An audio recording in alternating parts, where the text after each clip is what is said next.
Pai, do Filho e do Espírito Santo. Amém. E Maria, cheia de graça, o Senhor é convosco. Bendita sois vós entre as mulheres, e bendito é o fruto do vosso ventre, Jesus. Santa Maria, Mãe de Deus, rogai por nós, pecadores, agora e na hora de nossa morte. Amém. Ó Maria, concebida sem pecado, rogai por nós que recorremos a vós. São José, rogai por nós. podeis vos assentar.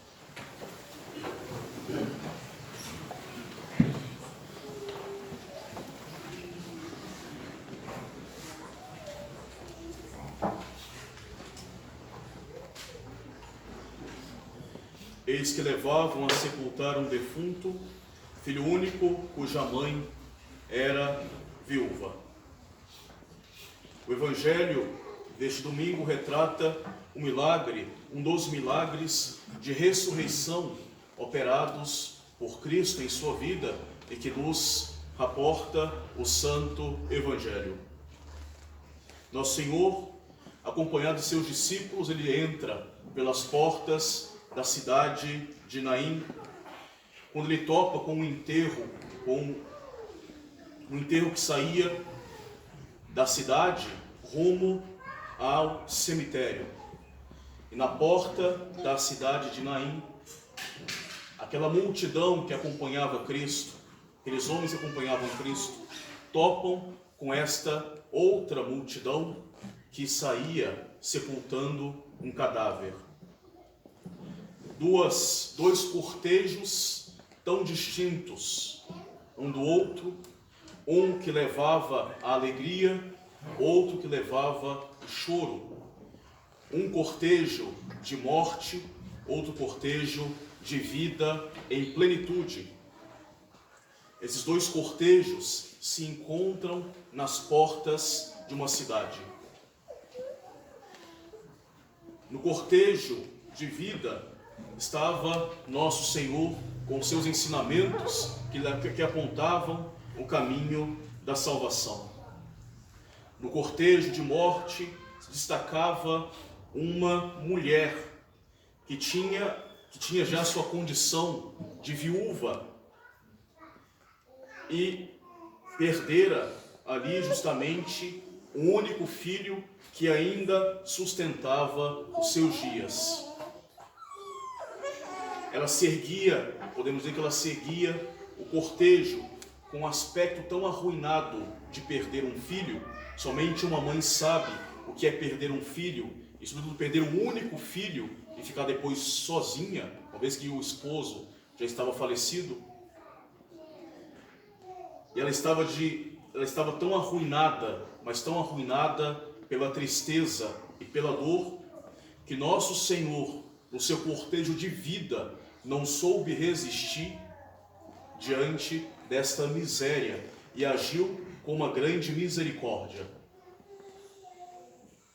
Nosso Senhor, ele toca aquele féretro, nosso Senhor faz parar aqueles carregadores fúnebres e diz ao jovem: levanta-te. Jovem, eu te digo, levanta-te.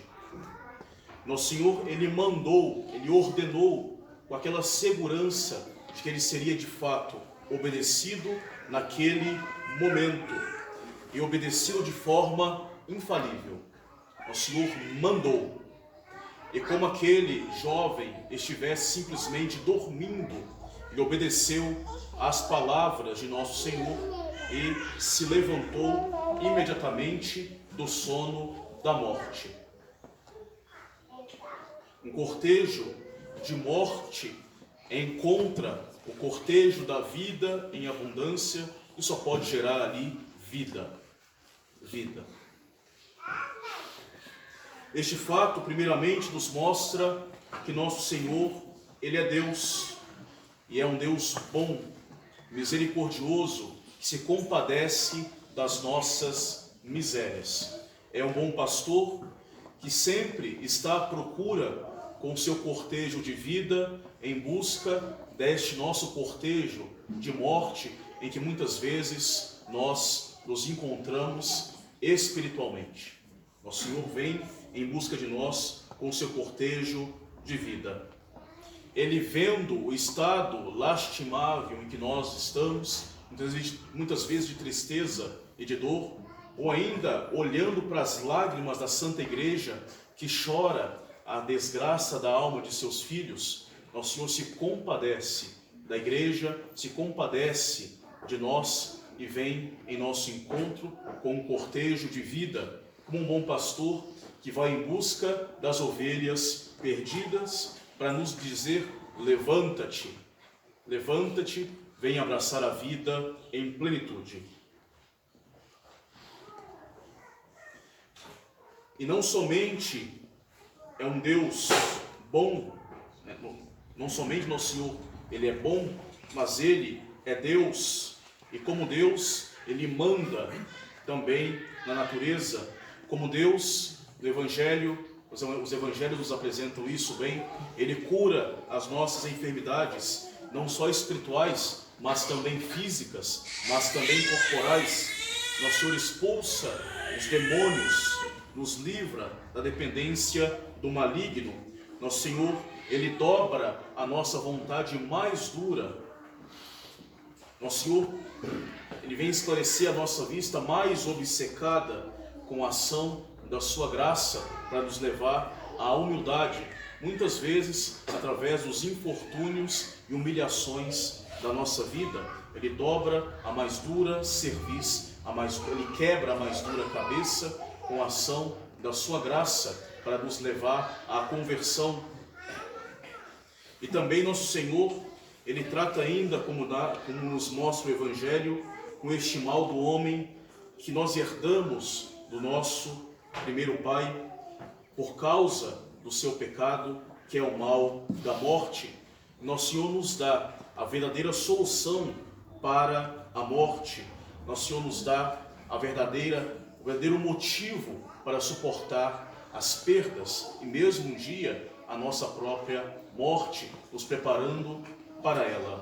Ele é o cortejo de vida em abundância que dá sentido para a nossa vida, inclusive para a nossa morte. Todos nós vamos envelhecer, todos nós vamos morrer.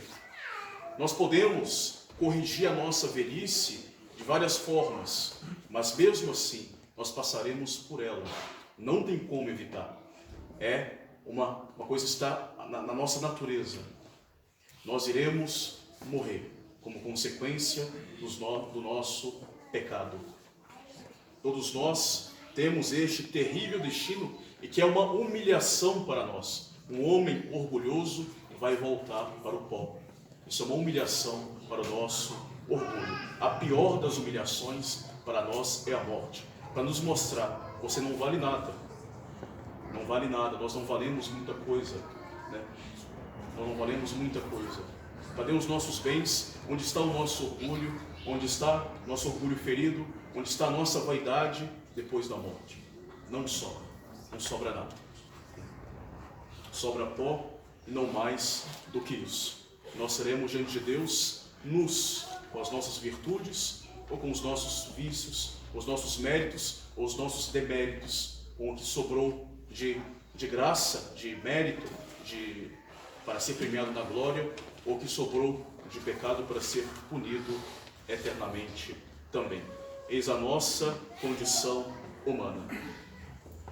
E a morte, ela é a mais amarga consequência do pecado, né?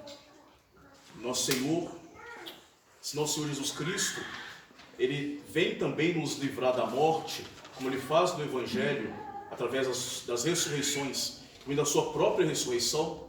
Nosso Senhor, Ele vem nos livrar da morte. Ele vem, primeiramente, Ele nos livrou daquilo que é mais importante, que é a causa da morte, que é o pecado. O salário do pecado é a morte.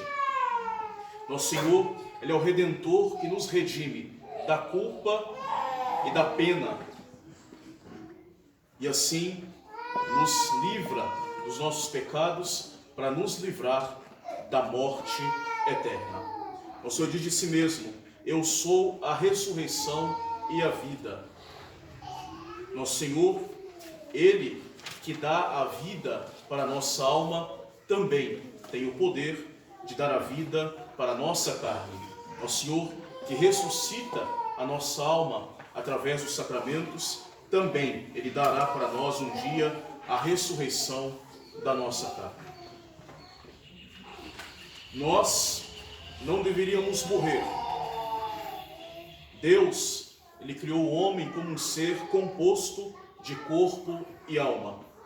Um corpo material, um corpo orgânico, um corpo mortal, um corpo belo na sua ordenação, nas suas diversas funções, nos seus sistemas, um corpo muito bem ordenado, material.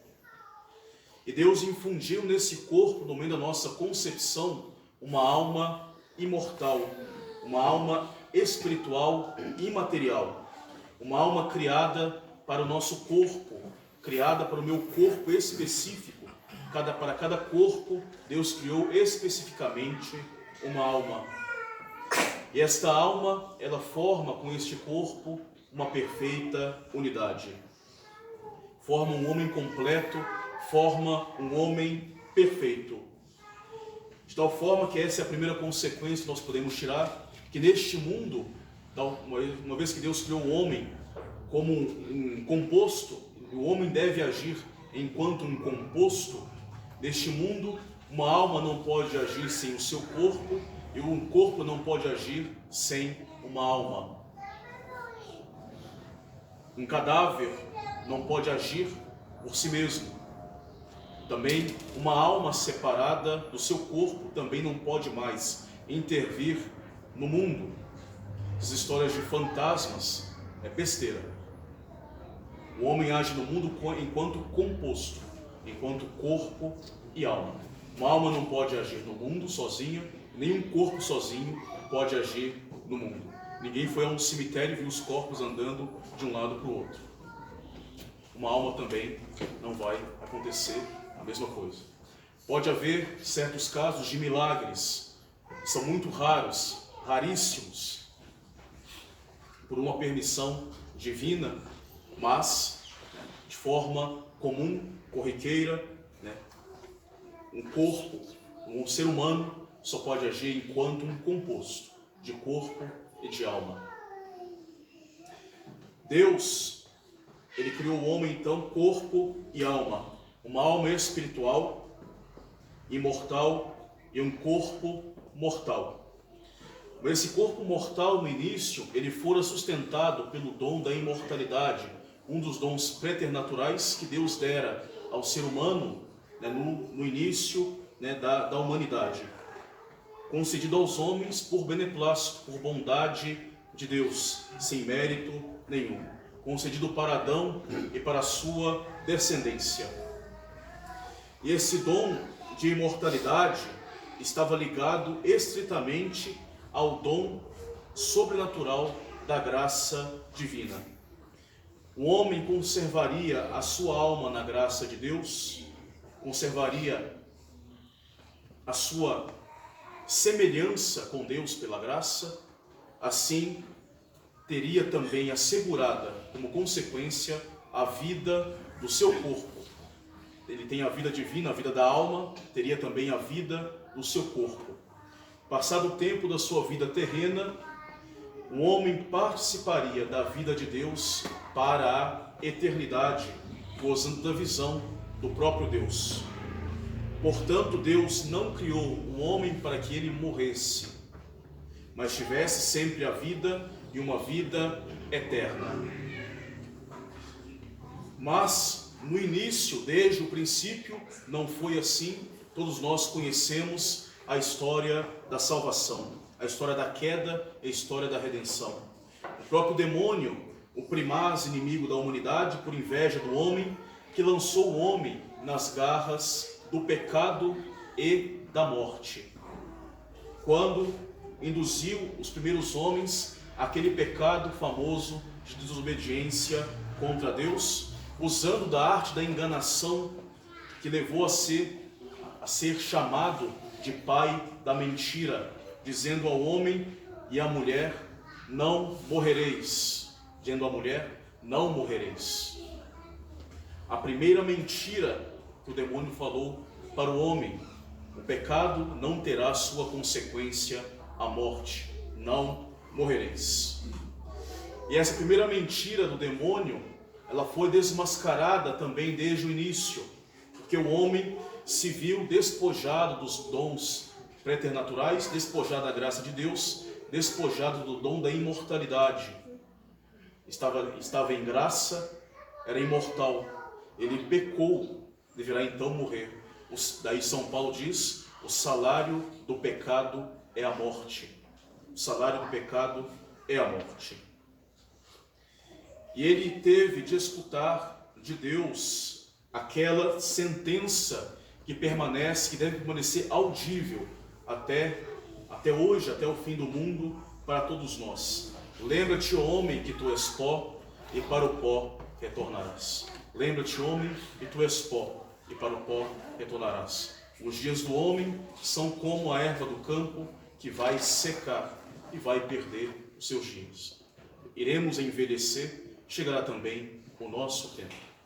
O nosso tempo. E disso ninguém pode fugir. Disso ninguém pode se esconder. Dessa terrível sentença que foi pregada para toda a humanidade, nós não podemos nos livrar. Tu és pó, e para o pó retornarás. De fato, o salário do pecado é a morte. E não somente a morte espiritual, porque o pecado é já uma morte espiritual. Quando nós estamos em pecado, nós estamos afastados de Deus. Nós somos cristãos mortos.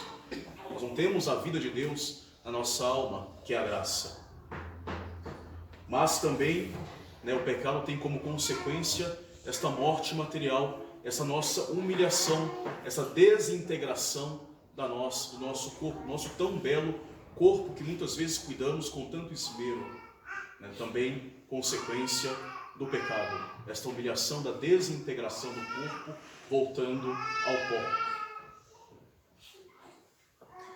E mesmo assim, e mesmo nessa situação, nós podemos louvar e admirar a bondade e a misericórdia de Deus, que na promessa da morte também, de alguma forma, incluiu a promessa da vida em abundância, que viria pela redenção de nosso Senhor.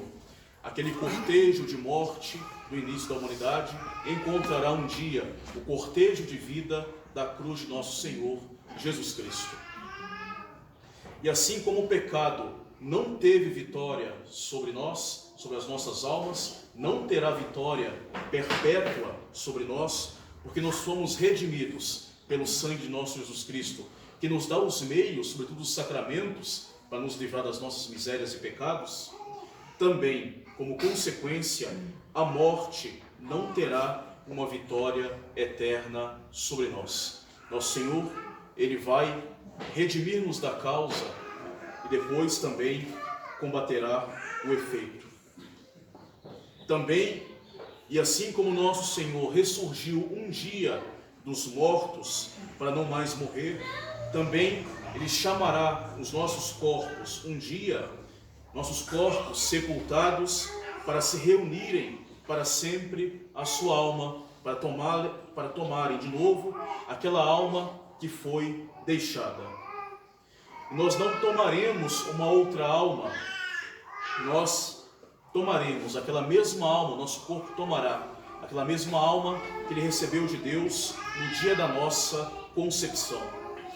A alma não tomará outro corpo, tomará aquele mesmo corpo que um dia ela teve de abandonar pela desintegração humana. Assim, podemos tirar uma segunda consequência importante para a nossa fé. Não pode existir então aqui aquela doutrina da reencarnação espírita, que não considera o ser humano como composto, não considera o ser humano criado, corpo e alma, e um corpo específico para uma alma específica, que um dia será desintegrado, que um dia será reintegrado num composto perfeito, num ser humano perfeito.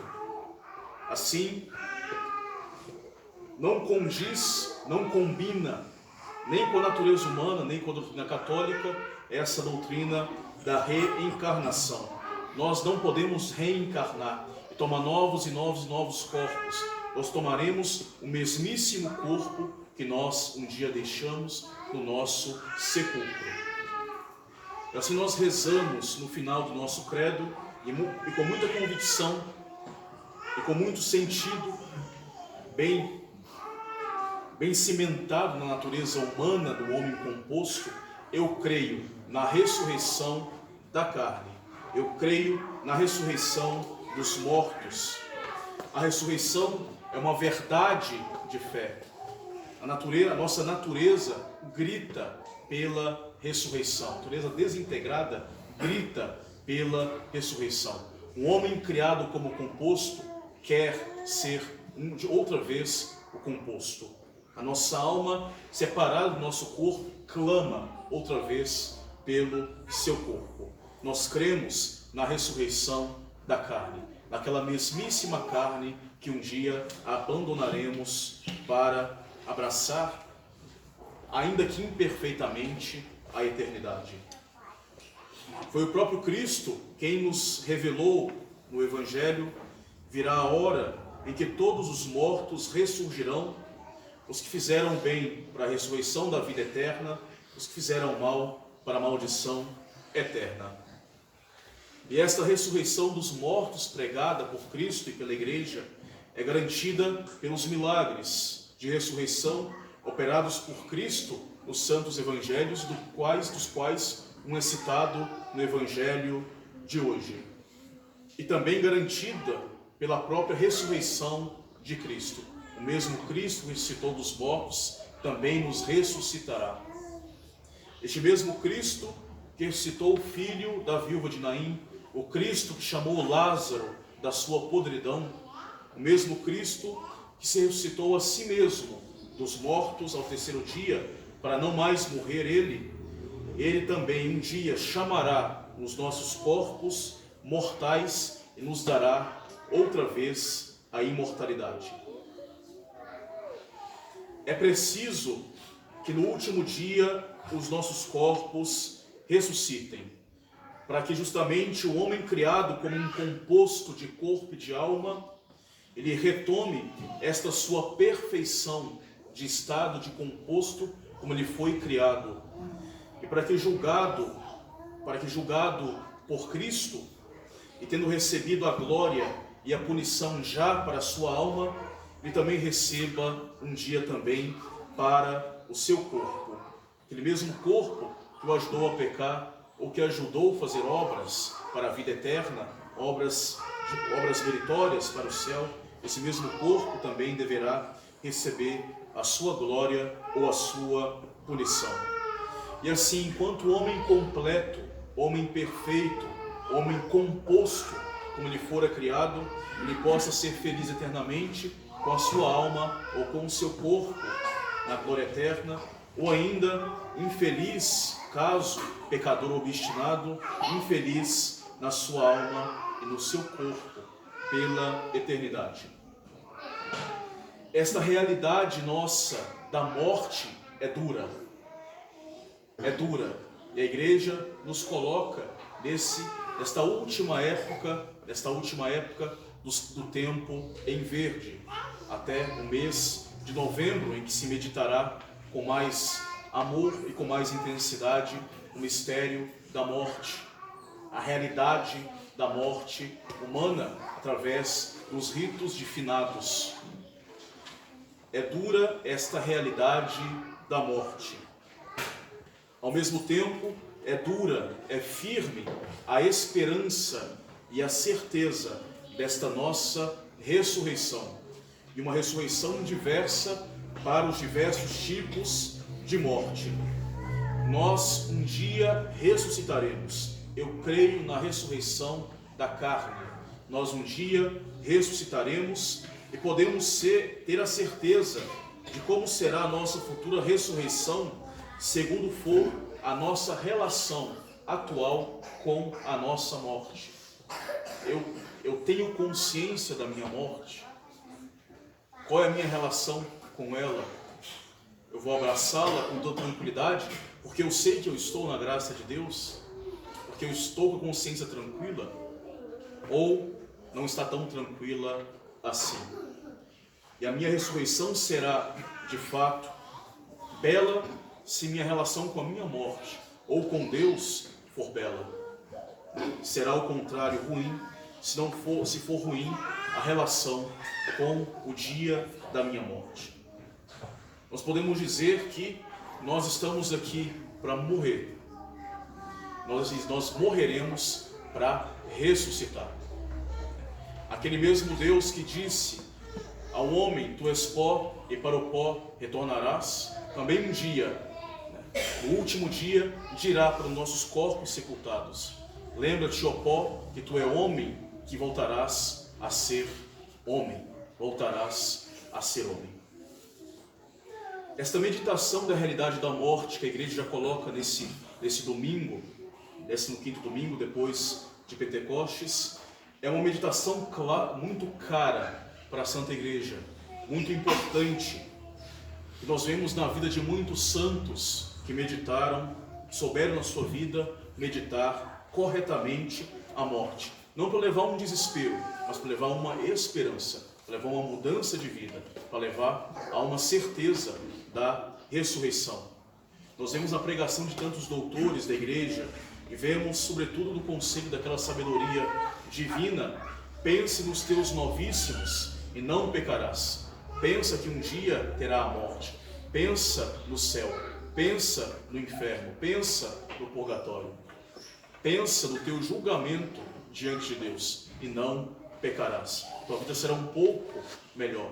Farás um pouco mais de esforços para deixar aquilo que não convém e buscar as virtudes importantes. Lembra-te que tu é pó e para o pó retornarás. Esse pensamento é bem salutar e deve nos levar a viver como verdadeiros ressuscitados desde aqui. Ressuscitados na nossa alma, mortos para o mundo, mortos para os vícios, mortos para os pecados, ressuscitados na graça de nosso Senhor Jesus Cristo para a vida eterna. Somente aquele que viver como ressuscitado em Cristo hoje ressuscitará para a ressurreição da vida também nos seus corpos amanhã. Portanto, aproveitemos para refletir qual é a nossa atitude diante da nossa morte. Nós temos o salutar pensamento da Igreja Católica que nos aponta para o nosso fim, que nos pede uma mudança de vida, que nos convida a acumular méritos, aqueles bens que a traça não rói, que o ladrão não rouba, ou nós estamos nos deixando enganar no mundo materialista, vivendo, empurrando com a barriga a nossa vida, acreditando naquela mentira que a serpente disse ao primeiro homem e que também permanece ainda para muitos homens: não morrereis. Vivo sabendo que eu terei o meu fim, ou vivo desconsiderando que um dia a minha vida terá o seu fim. Possamos refletir e passar então a viver como ressuscitados e pedir a graça a Deus da perseverança nas nossas virtudes, da perseverança na vida cristã. Sejamos convictos desta nossa fé. Eu creio na ressurreição da carne. E estejamos certos que nosso Senhor, aquele mesmo pastor misericordioso que foi ao encontro daquele cortejo de morte, do cadáver da viúva de Naim, ele continua vindo em nossa direção com o seu cortejo de vida para ressuscitar as nossas almas, para nos convidar à vida da graça, nos convidar a uma ressurreição espiritual, nos convidar a ser melhores diante de Deus. E esse mesmo Senhor que vem com o seu cortejo de vida ao encontro das nossas almas, também um dia virá com o seu cortejo de vida ao encontro da nossa carcaça e com uma ordem infalível dirá para nós: filho, levanta-te. E nós, obedecendo a esta ordem infalível de nosso Senhor, nós levantaremos para abraçar aquela herança eterna, se Deus quiser, aquela herança eterna reservada para o homem na vida eterna.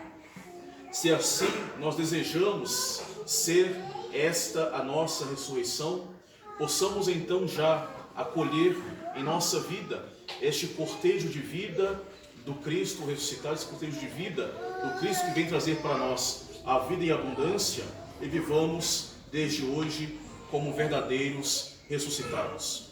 Louvado seja o nosso Senhor Jesus Cristo. Do Pai, do Filho e do Espírito Santo. Amém.